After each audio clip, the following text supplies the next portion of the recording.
I remember every moment, every second.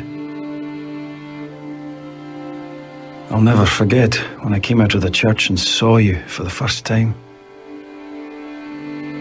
It was as if I stepped outside on a cloudy day, and suddenly the sun came out.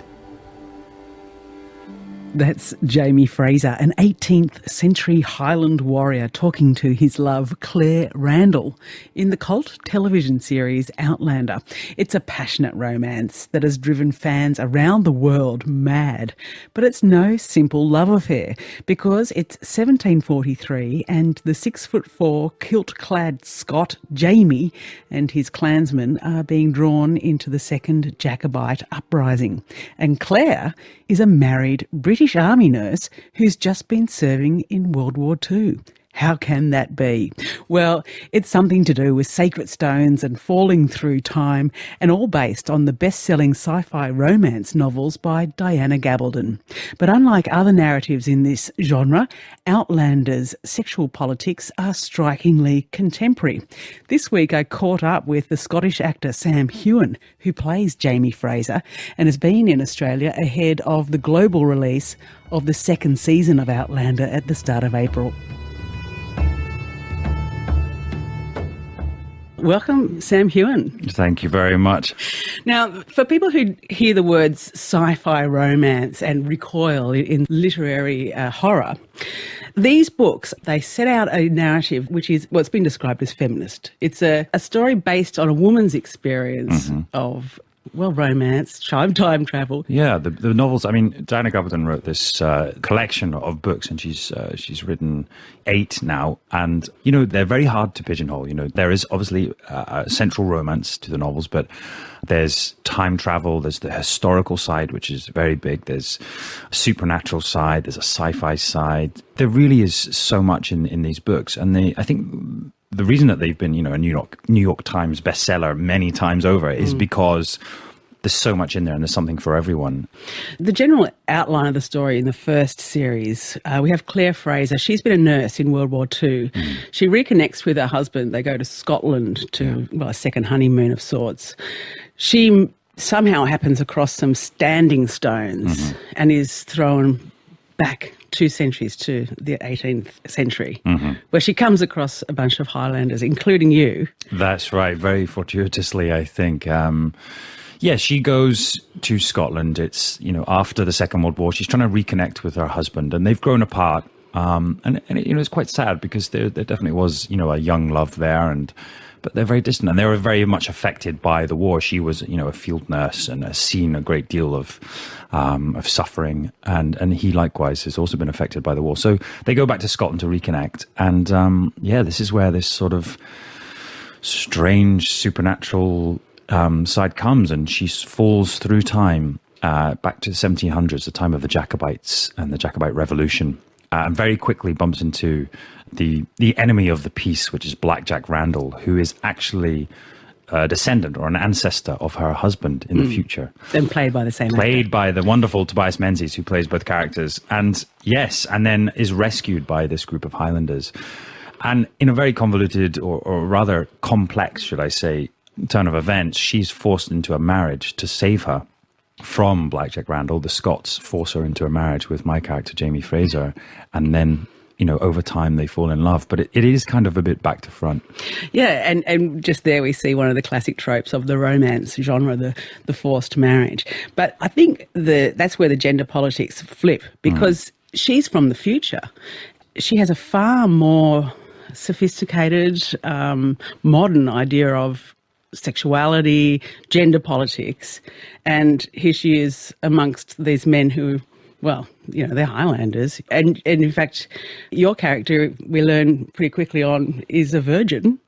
Yes, I think, you know, it's fair to say, you know, this is a strong female character, which actually is very rare in television and film these days. And actually, I don't know why we're talking about that being something new. And you know, it should be the norm. You know, why is that such a shock for people? But yes, it's terrific to have this strong female character.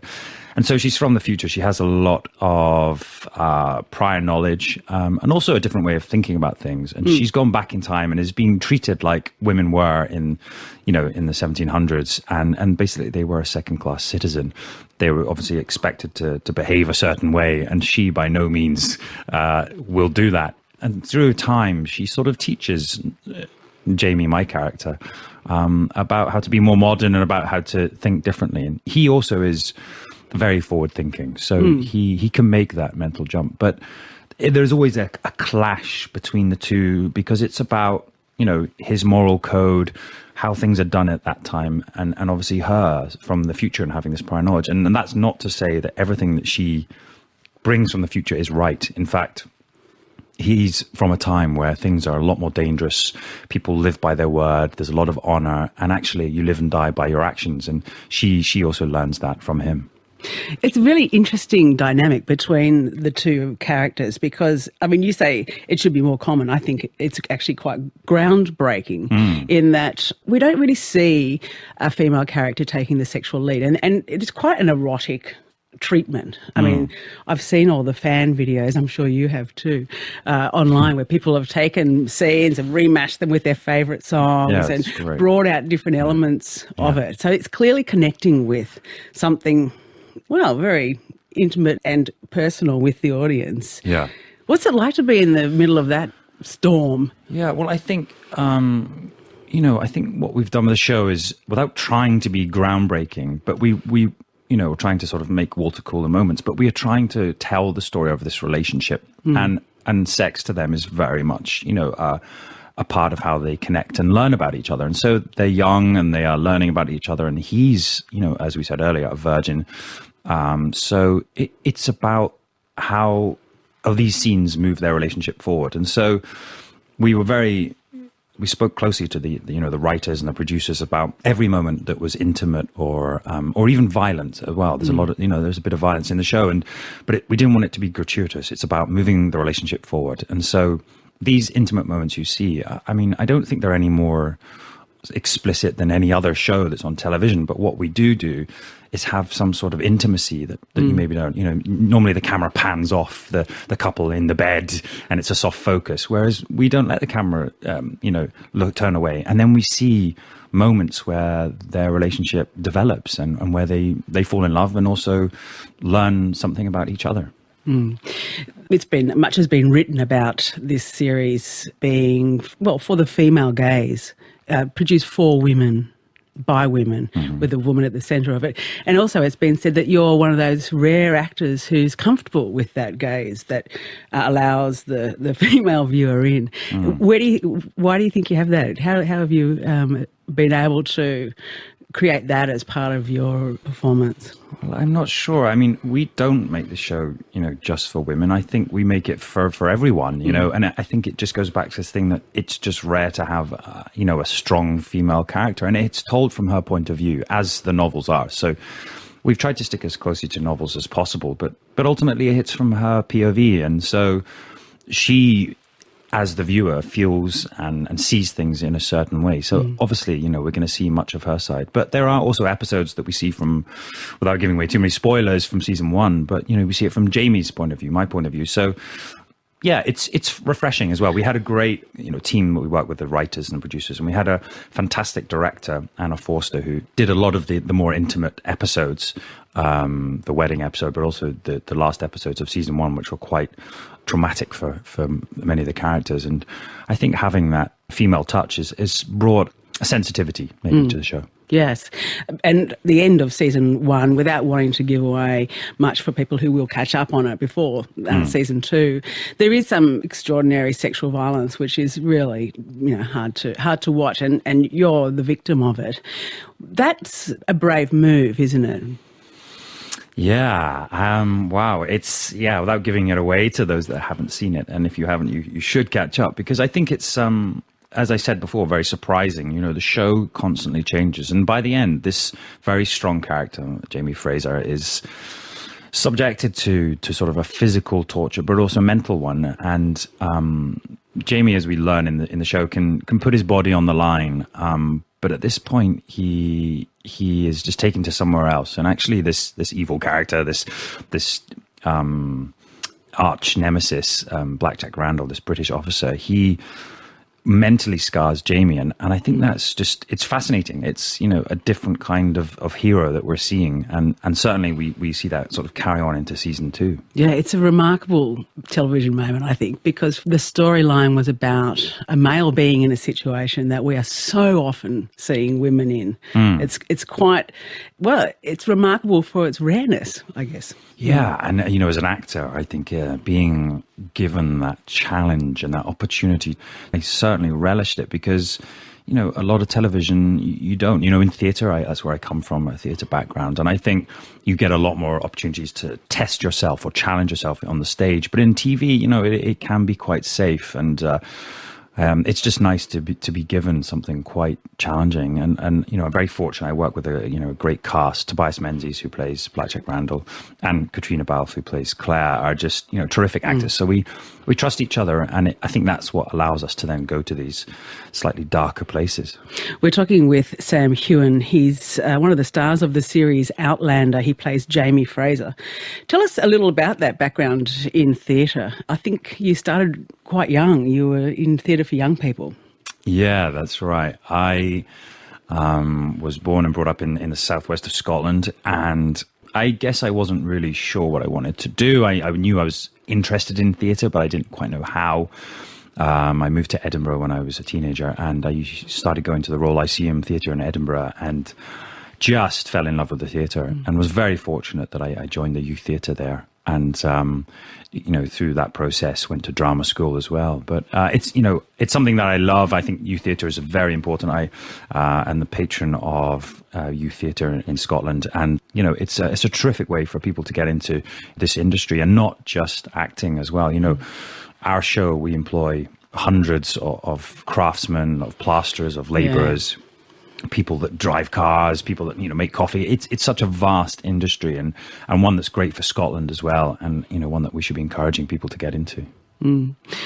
So tell us about, you're on this tour, actually, I think, of going around the world, and we've seen the rise of the Comic-Con phenomenon, which is really where, wow, gosh, it's hard to explain, isn't it? Fans of shows, of series go along, they get a chance to hear from the creators, the actors. They often get tips on inside knowledge, and sometimes they even dress up when they go. Go. What's that like? What is it like to walk on stage and there's screaming fans? Yeah, I mean, it's all, we've now done 2 Comic-Cons. They're this large convention which are primarily based around, you know, graphic novels and a lot of TV shows. And people, as you said, there's a lot of cosplay, which is where people dress up as characters and try and be as close to that character as possible. But it's vast. It's become really huge. And the one that we have attended twice now is in San Diego. And it's just enormous. You know, it goes on for many days, and there are thousands and thousands of fans of different shows. And it's a great opportunity for us, though, as actors, to leave the bubble that we're working in, you know, in Scotland, in the rain and mud, and go to sunny San Diego and see, you know, what actually people are out there that are excited about what we're making. And we do a lot of panels there, a lot of, you know, Q&As, a lot of signings, and it's just a really nice buzz of people that are just passionate about the work that we're producing. I imagine it's pretty intense. Have you come across any convincing Jamie Frasers? I've seen a few Jamie Frasers. I mean, it's such a strange place. I mean, I was on a rooftop in San Diego and looking down. We was having some interviews up there, and we had a group of Highlanders for our show that were walking around San Diego playing the bagpipes and chanting Outlander. And they happened to come across a group of Sharknado supporters who were all dressed up as sharks. And they had a dance-off in the street with the bagpipes playing. And it really was a very bizarre moment. And, very West Side Story. And yeah, exactly. The sharks and the jets. And it was, just it's kind of bonkers, but just a lot of fun. Gosh, there's 8 books or something in this series. You're going to go the distance? We hope so. I mean, who knows? I mean, we've now completed our second season. I've actually been in this job for 3 years now. Time is flying by, but it seems to be building a lot. It's all around the world. It's doing very well. It's great to come to Australia as well and New Zealand and see, that the show is such a vast reaching fan base. Well, if you haven't heard of Outlander yet, be prepared, because no doubt it will become part of your life soon. Sam Heughan, thanks so much for talking with us. Thank you for having me.